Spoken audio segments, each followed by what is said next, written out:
네, 반갑습니다, 여러분. 이 시간은 지질시대를 구분하고 그 지질시대의 환경과 생물의 변화를 알아보는 시간을 갖도록 하겠습니다. 자, 지질시대를 우리는 앞서서 많이 구분을 해봤었는데 가장 대표적으로 서은캄브리아대로 먼저 구분을 하고 그 다음 화석이 많은 고생대, 중생대, 신생대로 구분을 하죠. 이 네 가지의 시기를 우리가 환경과 생물로 나눠서 생각을 해주는 겁니다. 자, 여러분들 교재에는 굉장히 길게 나와 있죠. 그 긴 내용들을 이제 중요한 부분을 함축적으로 줄여서 선생님이랑 같이 이야기를 한번 해보도록 하겠습니다. 자, 펜으로 바꿔서.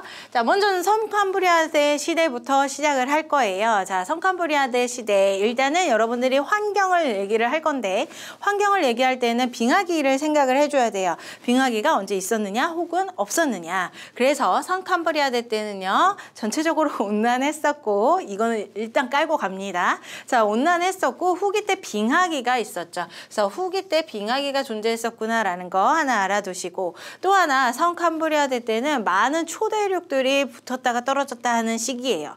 이 서은캄브리아대가 전체 지질시대 중에서 88%를 차지할 정도로 굉장히 긴 시간이죠. 그래서 그 긴 시간 동안에 초대륙이 만들어졌다 떨어졌다 만들어졌다 떨어졌다 하면서 이제 많은 대륙의 변화들이 나타나고 있었습니다. 자, 그 사실과 함께 또 하나 요때는 무슨 일이 있었냐면 대기 중에 이산화탄소의 농도가 굉장히 높았어요. 그래서 굉장히 뜨거운 상태, 이산화탄소라고 하는 애는 온실기체죠. 그래서 얘가 지구를 굉장히 따뜻하게 보온해주고 있었다라고 볼 수가 있고요. 그 다음 산소의 양은 거의 없었습니다. 거의 없는 상태라서 이 산소가 없기 때문에 당연히 산소가 쌓이고 쌓여서 오존층을 형성했는데 그 오존층도 없는 상태가 바로 이 서은캄브리아대다라고 볼 수가 있죠. 그러면 서은캄브리아대 산소, 중요한 생명체가 살아가기 위해서 중요한 산소가 없었기 때문에 산소를 사용하지 않는 굉장히 미개한 미생물들만 약간 살아남을 뿐 나머지들은 별로 없었던 시기가 바로 이제 이 서은캄브리아대라고 볼 수가 있어요. 자, 생물로 넘어가서요. 우리는 서은캄브리아대를 시생누대와 원생누대로 나눌 수가 있겠죠. 시생누대가 훨씬 더 옛날의 상태. 자, 이 시생누대일 때 중요한 누군가가 딱 나타났는데 걔가 누구냐? 남세균이에요. 얘가 굉장히 중요합니다. 지구 역사상 아주 중요한 역할을 한 애가 바로 요 놈이에요. 자, 얘가 무슨 역할을 하게 되냐면 자, 얘는요. 일단은 원핵생물이에요. 자, 원시적인 핵생물이라고 얘기를 해줄 수가 있죠. 하나의 단세포로 이루어져 있으면서 유전 정보가 있지만 이제 그 주변을 둘러싸서 핵이라고 하는 구간을 구분질 수 없는 이제 핵이 없는 상태, 유전 정보는 있지만 핵이 없는 상태의 아주 단순한 세포임을 알 수가 있고요. 그 다음 얘가 아주 중요하게 한 일이 뭐냐면 독립영양생물이다라고 하는데 조금 더 쉽게 얘기를 해보면 독립영양생물도 잘 모르겠다 그러면 광합성이요. 얘는요 광합성을 해요. 산소를 사용하는 게 아니죠. 이산화탄소, 대기 중에 굉장히 많았던 이 이산화탄소를 사용을 해서 산소를 만들고 자신이 쓸 에너지를 만드는 아이, 스스로 에너지를 만들어서 사용하는 아이, 이 아이가 바로 독립영양생물인 이 남세균, 광합성을 하는 남세균이다라고 볼 수 있습니다. 그럼 얘가 광합성을 해서 뭐가 좋은데 자, 얘가 점점 산소를 만들기 시작하죠. 남세균이 퍼지면 퍼질수록 산소가 만들어지는 양이 늘어나면서 대기 중에 산소의 양이 점점 늘어나게 되는 상황이 펼쳐지게 되는 거예요. 자, 이 산소가 우리 지구의 역사상 왜 중요하냐면 얘가 이제 대기 중으로 올라가서 이제 자외선이랑 부딪히면서 약간 깨졌다가 다시 붙으면서 오존이라고 하는 게 생성이 돼요. 그러면 오존층이 쫙 깔릴 수 있게 되죠. 그럼 오존층이 깔리게 됨으로써 자외선을 차단해주게 되고 그 결과 이제 바닷속에 있던 생물들이 육지로 올라올 수 있는 계기를 만들어주게 되는 겁니다. 자, 여기에 있는 남세균들은 바닷속에서 만들어진 거예요. 오존층이 없기 때문에. 자, 또 하나는 뭐냐면 이 산소가 만들어짐에 따라서 산소 호흡을 할 수 있어요. 우리가 세포 호흡이라고 하는 것이 있는데 이제 에너지를 만드는 과정이죠.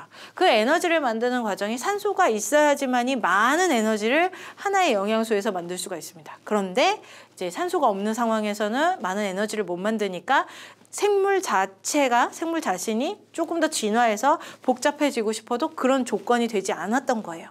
그런데 산소가 많아지면 많아질수록 점점 내가 에너지를 많이 만들어낼 수가 있고 그 결과 점점 복잡하고 진화된 생물로 변해갈 수가 있는 계기를 만들어준 거죠. 자, 결과적으로 남세균 아주 중요합니다. 지구의 역사를 시작해준 놈이다라고 볼 수가 있는 거죠. 광합성을 했고요. 그 결과 산소를 많이 만들었다. 자, 이 남세균이 뼈가 없어요. 무척추 동물이 뭐 거의 세균이고요. 그 다음에 여기 더 발전돼서 진화되어서 만들어진 에디아카라 동물군이라고 하는 애들도 무척추 동물일 정도로 이제 뼈가 연한 애들입니다. 자, 이런 애들인데 뼈가 없음에도 불구하고 단체로 모여서 돌덩어리처럼 딱 굳어져서 화석화된 애들이 현재 발견되고 있어요. 그 애들을 뭐라고 부르냐면 스트로마톨라이트라고 얘기를 합니다. 남세균의 화석이라고 볼 수 있죠. 성캄브리아대 때 나올 수 있는 거의 유일하다 볼 수 있는 화석이다라고 얘기할 수 있습니다. 자, 이렇게 시생누대가 남세균에 의해서 지나가고 그 다음 원생누대가 들어오게 되는 거죠. 자, 원생누대가 오게 되면 이제 여기에서는 산소가 조금 더 쌓였기 때문에 조금 더 진화된 상태, 원핵생물이 아니라 이제 진핵생물이 될 수가 있고 단세포가 아니라 다세포가 될 수가 있고 또 하나는 다세포에서 더 진화돼서 무척추 동물까지도 만들어질 수 있는 상황이 여기에서 만들어지게 돼요. 조금 더 진화된 상태라는 거죠. 자, 이 무척추 동물까지도 만들어졌지만 여전히 말랑말랑한 상태, 이런 말랑말랑한 상태의 동물들이 이제 화석화되더라도 화석이 잘 되지 않죠. 그래서 현재에는 성캄브리아대 때의 화석은 거의 발견되지 않는다는 얘기가 여기에서 나오는 겁니다. 자, 일단은 얘네들도 생명체들이라고 하는 애들이 살아갔었고 걔네들이 어쩌저쩌 해서 겨우겨우 현재에 화석화돼서 남은 애들이 존재해요. 걔네들이 에디아카라 동물군이라고 하는 애들입니다. 얘네들은 진핵생물이면서 무척추 동물, 조금 더 남세균보다 진화된 상태의 화석이다라는 거 알아두시면 되겠죠. 성캄브리아대 때는요, 화석이 2개예요. 2개, 스트로마톨라이트, 에디아카라 동물군, 이렇게 2가지가 존재하고 다양한 생물들이 존재할 수는 없었던 상황임을 이미 여러분들은 알고 있어요. 자, 그래서 환경과 생물로 나눠봤습니다. 성캄브리아 시대의 시간은 굉장히 긴데 이제 내용은 짧은 모습을 갖고 있는데 조건이 이제 얘네들이 살아갈 수 있는 생활 환경이 좀 열악했기 때문에 우리가 공부할 수 있는 조건들이 적다라는 거 알 수 있겠죠. 자, 성캄브리아대를 지나면 누가 오게 되냐면 고생대로 오는 거죠. 현생누대가 시작이 되면서 현생누대의 가장 먼저인 고생대가 시작이 됩니다. 자, 고생대의 환경부터 얘기를 해보죠. 일단은 빙하기가 있었느냐, 첫 번째. 네, 빙하기가 있었어요. 후기 때 빙하기가 있었고요. 또 하나 환경 중에서 고생대 때 아주 중요한 환경이 뭐냐면 판게아가 형성이 됐었죠. 초대륙이 성캄브리아 때도 많이 형성이 됐었지만 그거보다 더 우리가 중요하게, 역사적으로 중요하게 생각하는 초대륙은 판게아라고 얘기를 해줄 수가 있어요. 그래서 이 판게아는 고생대 말대에 형성이 됐다라고 볼 수가 있겠습니다. 지금 우리 고생대 중기 때의 그림을 보면 대륙들이 퍼져 있는 모습을 볼 수 있죠. 이런 상태에서 이제 시간이 지나면서 안쪽으로 쭉 모여들어요. 그러면서 이렇게 판게아의 형태로 하나의 덩어리로 초대륙을 이루게 되었다. 당연히 이때 해안선들이 다 붙어지면서 해양생물들이 멸종하고 이런 것들은 예측해 볼 수가 있겠죠. 자, 판게아가 형성이 됐습니다. 그러면서 뭐 이런 산맥들이 형성되었다 하는데 판게아가 훨씬 더 핵심적인 내용이다. 자, 생물로 갑니다. 생물로 가게 되면 캄브리아기부터 시작해서 페룬기까지 쭉 6개의 기로 나누어지게 되는데 얘네의 기를 달달달 나눠서 생각하기보다는 고생대의 전체적인 흐름을 알고 계시면 돼요. 일단은 여러분들이 생물에서 생각할 게 화석이 무엇이었느냐, 대표적인 화석, 이것을 우리는 이 시대를 증명해주는 화석인 표준 화석이라고 얘기하죠. 그 표준 화석이 누구였는지를 먼저 알아야 돼요. 걔네가 누구냐면 먼저 여기다가 표현을 해보면 자, 삼필갑방이라고 합니다. 저는 그렇게 외워요. 자, 삼엽충, 자, 그 다음에 필서, 갑주어, 그 다음에 방추충, 이런 표준 화석들이 존재했어요. 표준 화석이 이 시대 때부터 존재한 게 아니라 얘네들이 아주 번성했기 때문에 이 생물들이 번성했기 때문에 화석화되어서 현재 볼 수 있다는 거죠. 그리고 이 지층은 이 화석이 보이는 지층은 고생대 지층이구나 우리가 알 수 있다라고요. 자, 그래서 산필, 갑방 얘네들이 고생대 전체적으로 잘 살아갔어요. 얘네들은 전부 해양 애들이고요. 해양 생물들이고요. 바닷속에서 보였고 요 고생대 때도 아직 오존층이 형성되지 않았기 때문에 모두 다 바닷속에서 일단은 바닷속에서 시작한 상태가 바로 고생대의 상태이다라고 볼 수가 있습니다. 자, 산필갑방에 이런 해양 생물들이 주로 쭉 살다가 자, 어떤 현상이 일어났냐면 먼저 무척추 동물들이 번성을 하죠.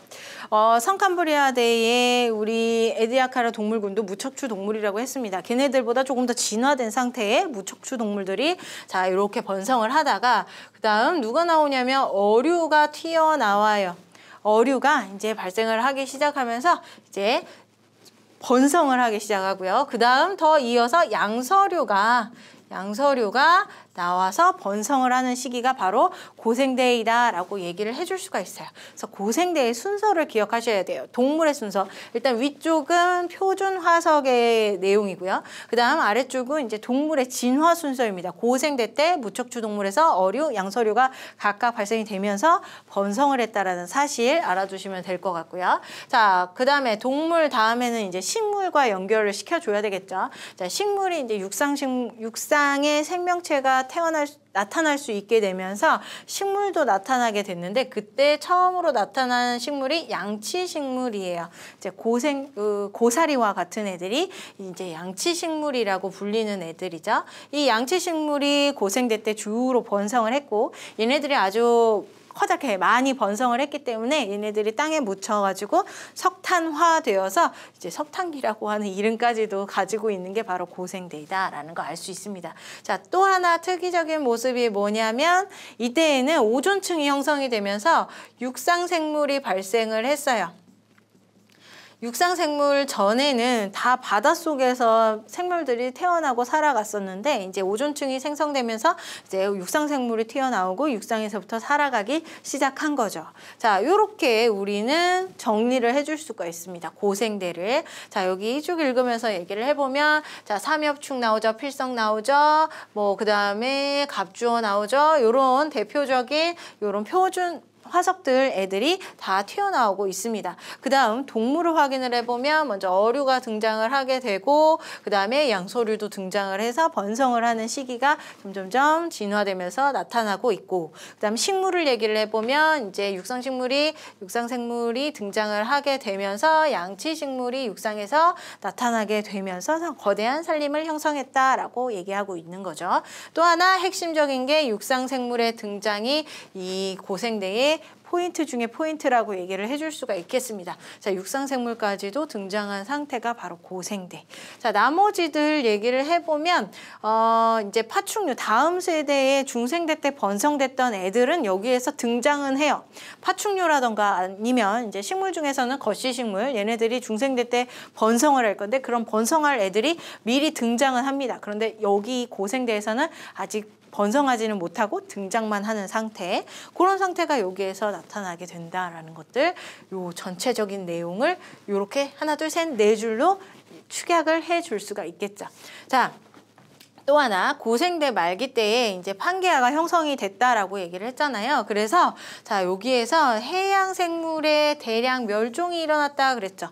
고생대 때에 일어난 후기 때에 일어난 멸종이 지구상 가장 큰 멸종, 대멸종이라고 볼 수 있어요. 판게아가 모여지면서 이제 바다의 그 다양성이 줄어들게 되고 해양 생물들이 모두 다 멸종할 수밖에 없었던 조건들이 여기에서 나타나게 되는 거죠. 판게아뿐만 아니라 뭐 화산 활동도 있었을 거고 그다음에 아직 지구가 안정하지가 못해서 운석도 많이 떨어졌을 거고 뭐 그런 현상들이 주기적으로 일어났을 겁니다. 그런데 그중에서 가장 큰 효과는 이 판게아의 효과에 의해서 대멸종이 일어났을 것이다라는 것 알고 넘어가시면 될 것 같아요.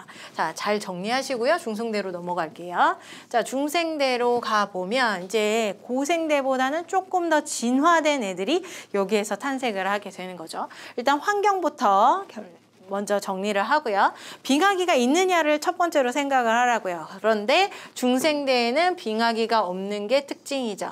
전체 성캄브리아대, 고생대, 중생대, 신생대 전체적인 4개의 지질시대 중에서 오로지 중생대에서만 빙하기가 없습니다. 나머지들은 모두 다 빙하기가 있다라는 것. 자, 그리고 판게아가 이제 중생대 때부터 벌어지기 시작해요. 다시 현재의 대륙의 모습처럼 벌어지려고 막 운동을 하고 있습니다. 그래서 얘네들이 막 운동을 하다가 이제 벌어지면서 해양이 먼저 만들어지겠죠. 그래서 대서양과 인도양이 벌어지기 시작하죠. 대서양과 인도양이 형성되기 시작합니다. 또 하나 이제 산맥 중에서 이제 안데스 산맥, 로키 산맥 얘네들이 형성된 시기가 바로 이 중생대이다라는 거 알 수가 있어요.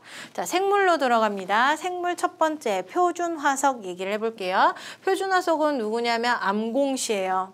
선생님은 그렇게 외워요. 자, 암모나이트죠. 암모나이트. 그 다음에 공룡 그리고 시조새 이렇게 세 개가 표준 화석이에요. 자, 암모나이트는 해양 생물이고요. 나머지들은 이제 육지라고 볼 수 있습니다. 공룡도 어룡은 있어요. 그런데 이제 발자국이라던가 알이라던가 이런 것들을 발견하는 건 보통 이제 육지니까 육지에서 발견이 된다 이런 거 알 수가 있고요. 그다음에 시조새가 아니라 시조새죠. 자, 시조새요. 시조새는 파충류와 조류의 사이라고 볼 수 있죠. 공룡의 특징을 가지면서도 조류, 새의 특징을 가지고 있는 애가 바로 시조새. 이런 애들이 바로 표준 화석이다라는 거 알려줍니다. 얘네들이 지층에 나타났다 그러면 그 지층은 중생대 지층 이렇게 판단해 주시면 돼요. 자, 그다음 생물로 우리 동물로 가보면 우리 고생대에서는 무척추 동물에서 어류, 양서류까지 얘기를 했죠. 그다음 여기에서는 파충류가 번성을 해요. 파충류가 번성을 합니다. 그래서 이 중생대를 파충류의 시대라고 얘기를 해요. 공룡도 파충류죠. 그래서 공룡이 이 전체 중생대 전체를 차지하고 있고 얘네들이 군림할 정도로 파충류가 굉장히 드센 모습을 보이는 게 바로 중생대. 자, 식물은요. 우리 고생대에서는 양치식물이 번성했던 반면 이제 중생대에서는 거시식물이야. 씨방의 밖에 있는 거죠. 거시 식물이 이제 대부분 번성한 시기가 바로 여기 중생대이다라는 걸 알려주고 있는 겁니다. 이렇게 세 줄로 요약해 볼 수 있겠네요. 자, 정리를 한번 해보면 트리아스기, 쥐라기, 백악기 이렇게 세 가지의 기로 나눌 수가 있는데 뭐 암모나이트 번성을 했었고 파충류가 번성을 했다고요. 그래서 파충류의 시대라고 얘기를 하고 그 다음에 거시식물 번성을 했고 공룡도 번성했고 자, 쭉 가게 됩니다. 공룡은 뭐 백악기 때 더 많이 번성했다는 얘기가 있어요. 이때가 제일 따뜻하고 좋아서 자, 뭐 이렇게 공룡, 암모나이트 이런 애들은 전체적으로 다 온난했기 때문에 빙하기가 없었기 때문에 전체적으로 잘 다 살아갔었다라는 게 여기에서 얘기해주고 있는 내용들이다. 자, 또 하나 멸종에 대해서 얘기를 할 건데 이제 대멸종 중에서 고생대 말 때 있었던 멸종이 가장 큰 멸종이었고요. 그다음 우리가 주목해 봐야 될 멸종 중에 하나가 또 다른 하나가 바로 이 중생대 말 때의 멸종이에요. 자, 중생대 말기 때예요. 멸종이 일어나게 되는데요. 생물들의 대멸종이 일어나는데 이 멸종은 왜 그러냐면 가장 유력한 설이 운석 충돌설이에요. 커다란 운석, 아주 커다란 운석이 지구에 떨어졌대요. 그래서 그 떨어지는 파동에 의해서, 파괴력에 의해서 이제 많이 죽고, 그 다음 먼지들도 위로 올라갔겠죠. 하늘 위로 올라가면서 태양을 딱 덮게 되면서 태양 복사 에너지를 차단하게 됩니다. 그러면 이제 아주 수년간 태양을 보지 못하기 때문에 식물들 죽고, 그 결과 초식동물 죽고, 그 결과 육식동물 죽고, 이런 식으로 해서 대멸종들이 일어난 게 바로 운석 충돌설이다라고 볼 수가 있는 거예요. 자, 중생대 정리를 했습니다. 빙하기 없다는 거, 그 다음에 이제 판기가 벌어졌다는 거, 이 세 가지에다가 멸종까지 기억을 하시면 될 것 같네요. 자, 마지막 신생대로 가죠. 자, 신생대로 가면 환경부터 얘기를 해볼게요. 여기에서는 빙하기가 있었어요. 제4기라고 하는 말기 때의 내용이죠. 제 말기 때에 빙하기가 굉장히 빈번하게 있었습니다. 4번의 빙하기가 있었고요. 그 사이사이에 3번의 간빙기가 존재했었죠. 그래서 빙하기가 존재했었다는 거. 그 다음 수륙분포를 보게 되면 얘는 현재와 굉장히 비슷해요. 그래서 중생대 때부터 점점 벌어지다가 현재와 같은 모습을 갖는 게 바로 신생대 때. 그래서 알프스 산맥이나 히말라야 산맥이 형성된 시기가 바로 신생대이다라는 거 알아두시면 되고요. 자, 이제는 표준화석부터 해서 생물을 나눠보도록 하겠습니다. 표준화석은요, 일단 화폐석이 있어요. 화폐석이랑 그 다음에 매머드가 있습니다. 자, 매머드는 대표적인 포유류의 종류이고요. 그 다음에 화폐석은 이제 해양 생물이 되겠죠. 이렇게 동그랗게 생겨가지고 동전 모양처럼 생긴 애가 바로 화폐석이에요. 자, 이런 애들이 표준 화석이에요. 얘네들이 딱 튀어나왔다, 지층에서. 그러면 걔 같은 경우는 이제 신생대 때 만들어진 지층이구나라는 걸 알 수가 있습니다. 자, 이때 더 번성했던 동물들 얘기를 해보면 포유류 번성했어요. 그 다음에 조류도 빠졌죠. 조류도 이때 번성했어요. 번성. 그래서 포유류의 시대, 조류의 시대라고 얘기하는 게 바로 신생대이다라는 거 알 수 있고요. 그 다음 또 하나 이제 식물에 대해서 얘기를 해보면 씨방이 밖에 있었던 중생대에 반해 이제 신생대에서는 씨방이 안쪽으로 들어가게 되죠. 몸 안쪽으로, 식물의 몸체 안쪽으로 들어가면서 보호하게 되는 속시식물이 번성하게 됩니다.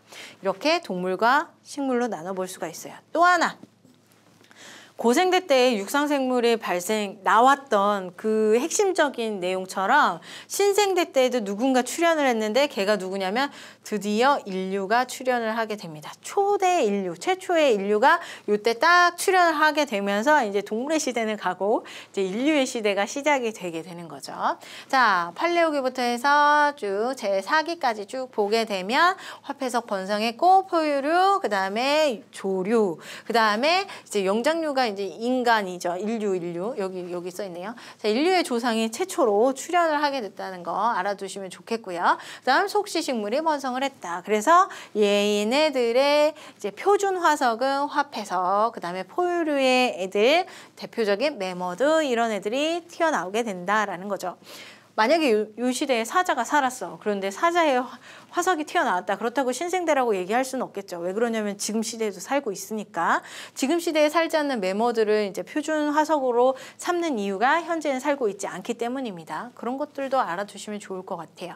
자, 이렇게 나눠줄 수가 있습니다. 이렇게 4가지의 종류와 함께 이제 빙하와 산맥들이 형성됐다는 사실을 알아두시면 돼요.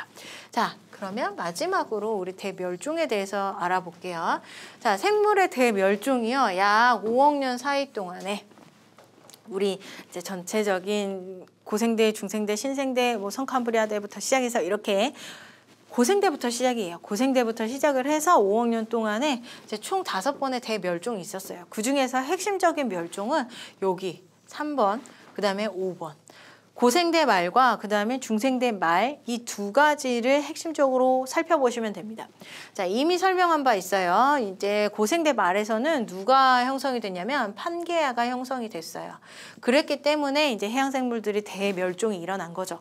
고생대 때에는 해양생물들이 거의 대부분이었어요. 육상생물이 출현을 하긴 했지만 번성하지는 못했기 때문에 일단 해양생물들이 대부분이었고 그때 대멸종이 확 일어나게 됩니다. 판게아만 영향을 준 건 아니에요. 여러 가지 요인들은 있겠지만 판게아가 핵심적이다. 자, 그 다음에 중생대 때 이때는 이제 설이 여러 개가 있는데 운석 충돌설이 가장 유력하다라고 얘기를 했죠. 운석, 커다란 운석이 쾅 떨어짐에 따라서 이제 지각이 붕괴될 수도 있고 그 다음에 이제 태양 복사 에너지를 차단함으로써 여러 생물들이 점차 죽게 되었다. 이런 사실들을 이 2가지의 핵심을 기억하시면 돼요. 자, 이 대멸종이 여기 멸종했다에서 끝나는 게 아니라 이 대멸종은 또 다른 의미가 무엇이냐면 그 다음 세대에 다양한 생물들이 살아갈 수 있게 다양한 생물로 진화될 수 있도록 하는 계기가 된 거예요.